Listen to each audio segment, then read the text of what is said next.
Hello mga kain tayo mga mi, oh. Ito yung ulam ko guys, oh. Yung prito ko yung kahapon na tawilis.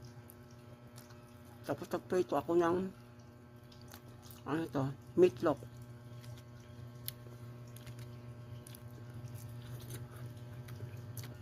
Nakwento ako sa mga mga. Habang kumakain, kwentuhan tayo.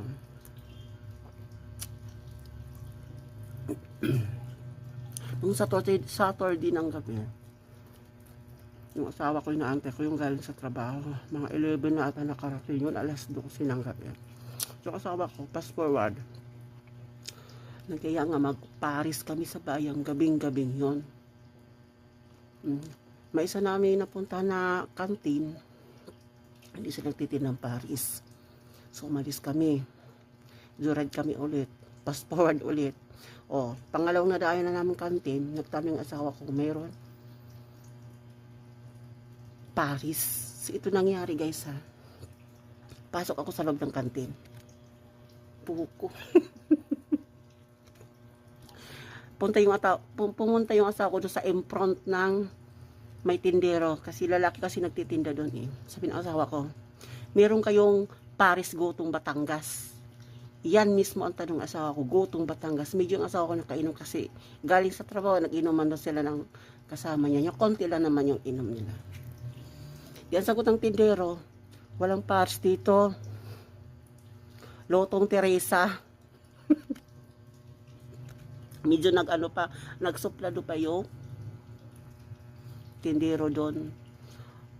Dapat ayusin na naman pagsagot. Kung wala naman Lotong Batangas, sabihin mo, Sir, wala tayo Lotong Batangas dito. Hindi yung sasagutin yung asawa kong gano'n na wala tayong Lotong Batangas, Lotong Paris, Lotong Teresa daw.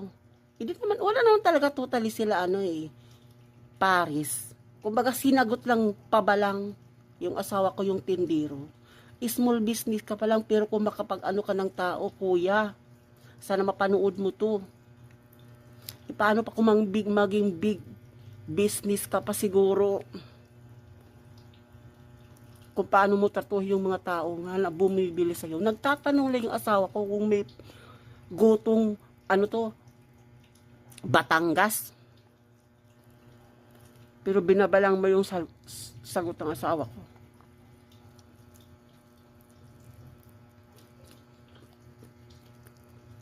Siyempre tinanong yung asawa ko kung may Paris. Pangalawa, tinanong kung mayroon Gotong Batangas. Yan sagot naman yung tendero.